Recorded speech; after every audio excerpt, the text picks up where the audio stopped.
नमस्कार। आज हम भारतीय दर्शन की उन गहराइयों में उतर रहे हैं जहां से चिंतन की आप कह सकते हैं कई धाराएं निकली हैं। हम बात कर रहे हैं उपनिषदों की। जी, हमारे पास जो सामग्री है उसमें एक YouTube वीडियो है जो गीता प्रेस की एक विशिष्ट उपनिषद पुस्तक पर केंद्रित है। हाँ, और साथ ही उपनिषदों का एक सामान्य मतलब विस्तृत विश्लेषण भी है। बिल्कुल। तो आज हमारी कोशिश रहेगी कि इन प्राचीन ग्रंथों के सार को समझें, इनके मुख्य विचारों को जानें और ये भी देखें कि एक विशेष भाष्य के साथ इन्हें पढ़ना क्यों महत्वपूर्ण हो सकता है। चलिए शुरू करते हैं। उपनिषद, जिन्हें वेदांत भी कहते हैं, यानी वेदों का अंत या सार, ये वास्तव में भारतीय आध्यात्मिक चिंतन की कह सकते हैं आधारशिला हैं। अच्छा। ये केवल ग्रंथ नहीं है, ये तो सत्य की खोज के जीवंत दस्तावेज हैं। इनमें ऋषियों ने अस्तित्व के सबसे बुनियादी सवालों पर विचार किया है और इन विचारों ने न केवल भारत बल्कि दुनिया भर के विचारकों को प्रभावित किया है। तो शुरुआत करते हैं बिल्कुल बुनियादी बात से। आखिर ये उपनिषद हैं क्या? अक्सर हम वेदों का जिक्र सुनते हैं, फिर उपनिषदों का। इनमें क्या क्या संबंध है? देखिए, उपनिषद दरअसल वैदिक साहित्य के अंतिम भाग हैं, इसीलिए वेदांत। अच्छा, वेदों का अंत। हाँ जी। जहाँ वेदों के पहले के हिस्सों में संहिता, ब्राह्मण, आरण्यक, इनमें मंत्र, यज्ञ, कर्मकांड, इन पर ज्यादा जोर है। जी। वहीं उपनिषद जो है वो ज्ञान और दर्शन पर केंद्रित हैं। यानी फिलॉसफी पर। बिल्कुल। इनका रचनाकाल मोटे तौर पर 800 ईसा पूर्व से लेकर 200 ईसा पूर्व के बीच माना जाता है। हालांकि कुछ विद्वान इन्हें और भी प्राचीन मानते हैं। और संख्या में कितने हैं ये? परंपरागत रूप से तो 108 उपनिषद माने जाते हैं, पर लगभग 10 से 12 उपनिषदों को ही प्रमुख माना जाता है। जैसे ईश, केन, कठ, प्रश्न, मुंडक, मांडुक्य, तैत्तिरीय, ऐतरेय, छांदोग्य और बृहदारण्यक, ये कुछ मुख्य हैं। और इनकी शैली भी आपने कहा काफी अलग बताई जाती है ना? ये कोई कहानी या नियम कानून की किताबें नहीं है। हाँ, यही इनकी खासियत है। ये ज्यादातर गुरु और शिष्य के बीच हुए गहरे संवाद हैं, प्रश्नोत्तर के रूप में।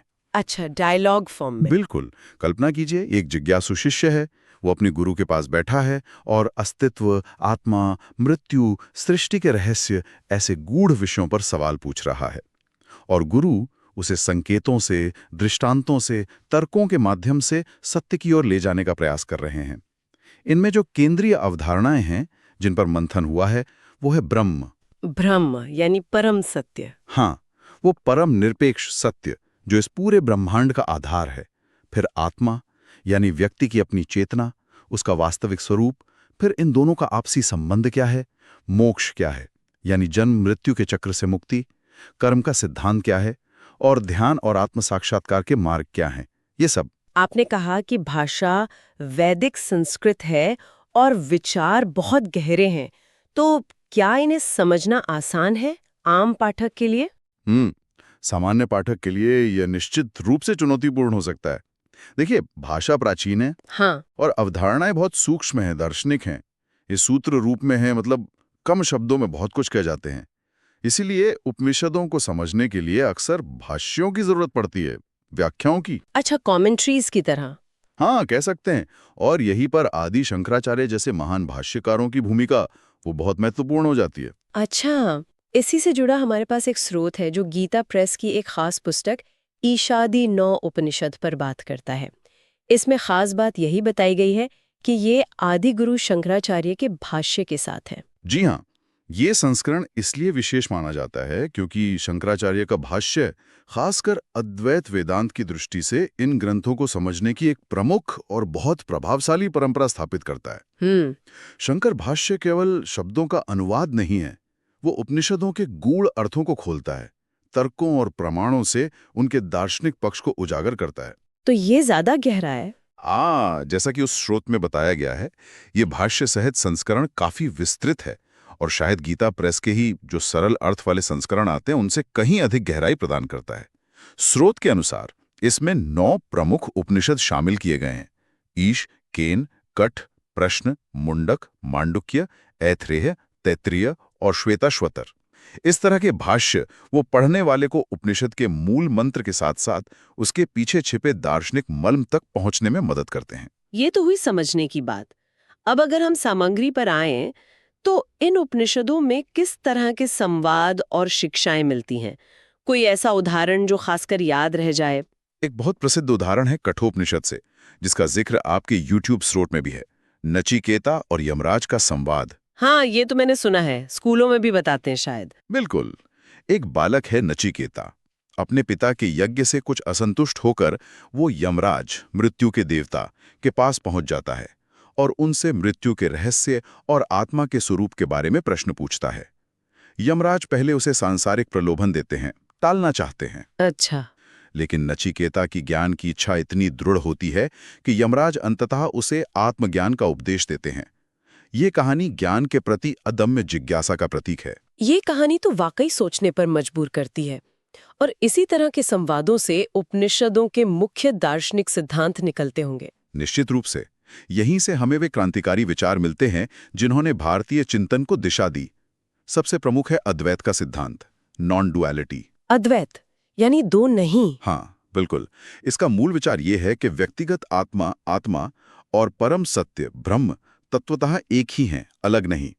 ये एक बेहद गहरा और आप कह सकती हैं क्रांतिकारी विचार है कि हमारे अंदर जो चेतना है वही इस पूरे ब्रह्मांड के मूल में स्थित परम चेतना है। अच्छा। दो प्रसिद्ध महावाक्य इसी सिद्धांत को व्यक्त करते हैं। बृहदारण्यक उपनिषद का अहम ब्रह्मास्मि, जिसका अर्थ है मैं ही ब्रह्म हूँ। जी, और छांदोग्य उपनिषद का तत्वमसि, यानी तू वही है। हाँ, तू वही है। यानी हम सब उसी एक परम सत्य का हिस्सा हैं। ये विचार तो वाकई बहुत गहरा है। इससे जुड़ा एक और विचार आत्मा की अमरता का भी है ना? हाँ, ये अद्वैत से ही जुड़ा है। उपनिषद सिखाते हैं कि मृत्यु केवल इस भौतिक शरीर की होती है। आत्मा, जो हमारा वास्तविक स्वरूप है, वो अजन्मा है, अनश्वर है, शाश्वत है। कठोपनिषद में यमराज नचिकेता को यही ज्ञान देते हैं कि आत्मा न कभी जन्म लेती है, न मरती है। यह हमेशा रहने वाली चेतना है। ये समझ व्यक्ति को मृत्यु के भय से मुक्त करने में मदद करती है, ऐसा माना जाता है। तो मोक्ष का मतलब यही हुआ, अपने असली स्वरूप को जानना? हाँ, उपनिषदों के अनुसार मोक्ष या मुक्ति का अर्थ ही है अपने इस वास्तविक अमर स्वरूप को पहचान लेना और ये जान लेना कि हम केवल ये शरीर या मन नहीं है। अद्वैत और आत्मा की अमरता, ये तो केंद्रीय विचार लगते हैं। क्या उपनिषद सिर्फ ऐसे बड़े दर्शन तक सीमित है या जीवन जीने के व्यवहारिक पहलुओं पर भी रोशनी डालते हैं? बिल्कुल डालते हैं, बिल्कुल।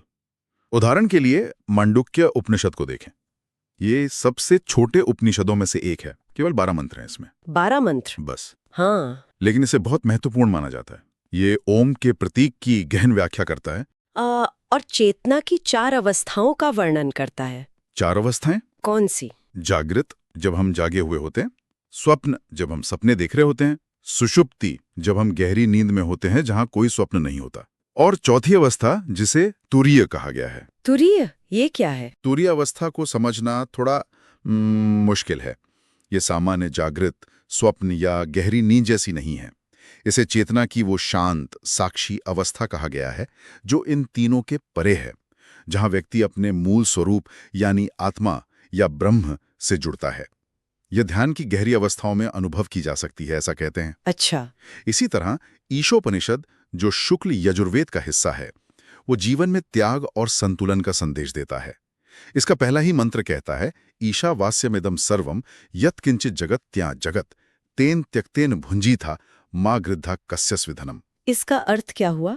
अर्थात इस संसार में जो कुछ भी है वो ईश्वर से व्याप्त है, इसलिए त्यागपूर्वक भोग करो, किसी के धन का लालच मत करो।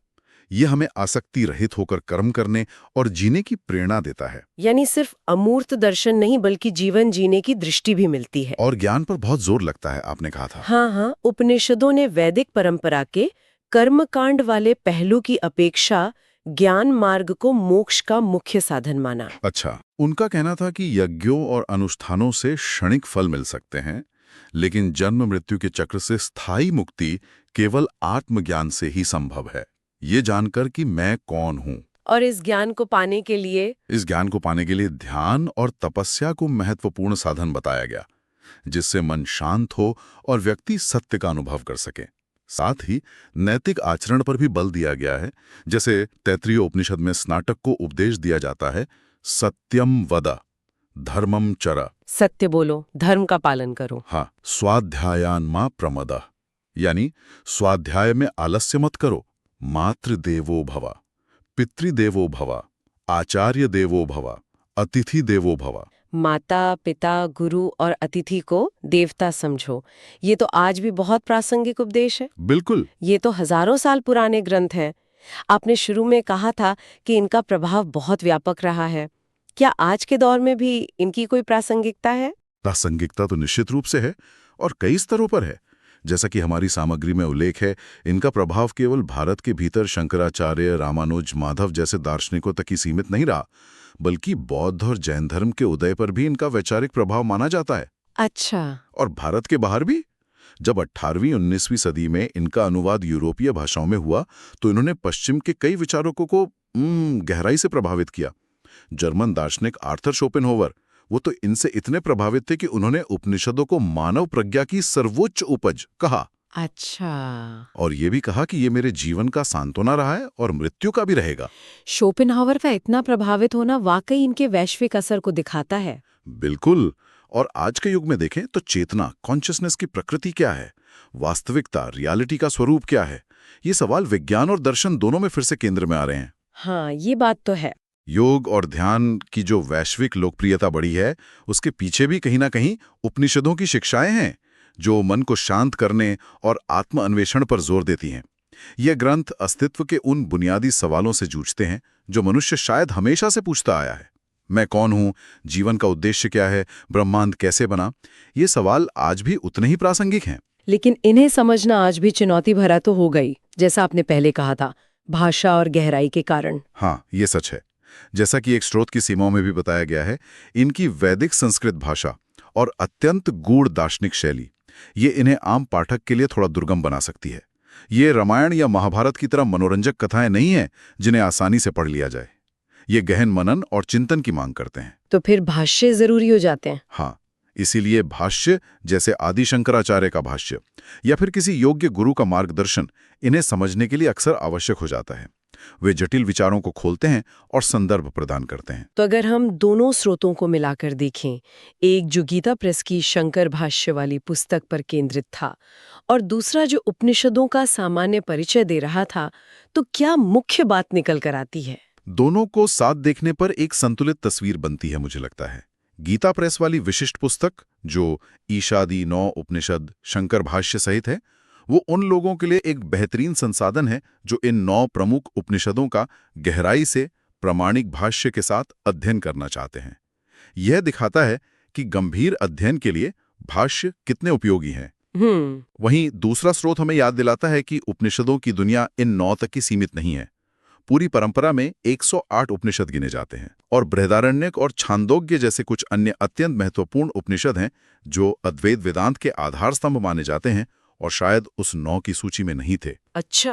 तो महत्वपूर्ण निष्कर्ष यह है कि उपनिषद गहन ज्ञान के स्रोत हैं, लेकिन उनके मर्म तक पहुंचने के लिए निष्ठा, प्रयास और अक्सर किसी विश्वसनीय व्याख्या या मार्गदर्शन की आवश्यकता होती है। YouTube स्रोत का समीक्षक भी शायद यही संकेत दे रहा था कि शंकर भाष्य वाली पुस्तक गहरी समझ के लिए बेहतर हो सकती है। तो कुल मिलाकर उपनिषद हमें अस्तित्व की पहेलियों, आत्मा की प्रकृति और उस परम सत्य की खोज में बहुत गहरे ले जाते हैं। ये तैयार जवाबों की किताब नहीं है, बल्कि गुरु शिष्य के बीच हुए विचारोत्तेजक संवाद है, जो हमें खुद सोचने और अनुभव करने के लिए प्रेरित करते हैं। ये जीवन और ब्रह्मांड को देखने का एक अनूठा और गहरा नजरिया पेश करते हैं। बिल्कुल। और अंत में एक विचार छोड़ जाते हैं जिस पर मनन किया जा सकता है। उपनिषद लगातार आत्मान्वेषण पर, यानी खुद की खोज पर, अपने भीतर झांकने पर जोर देते हैं। एक केंद्रीय प्रश्न जो इन ग्रंथों में बार बार गूंजता है वो है को अहम, मैं कौन हूं? को अहम, मैं कौन हूं? हाँ, उपनिषदों के अनुसार ये केवल एक बौद्धिक पहेली या दार्शनिक जिज्ञासा भर नहीं है, बल्कि यह एक अनुभवजन्य खोज है जिसे ध्यान और गहरे आत्मचिंतन के माध्यम से अनुभव किया जाना है। जरा सोचिए, इस एक अकेले प्रश्न पर गंभीरता से विचार करना, मैं वास्तव में कौन हूं, भले ही इन प्राचीन ग्रंथों के संदर्भ से बाहर अपने आज के जीवन में, ये हमारे दुनिया को देखने, जीने और अनुभव करने के तरीके को कैसे बदल सकता है। ये सोचने वाली बात है। इस प्रश्न के साथ हम आज की चर्चा को यहीं विराम देते हैं।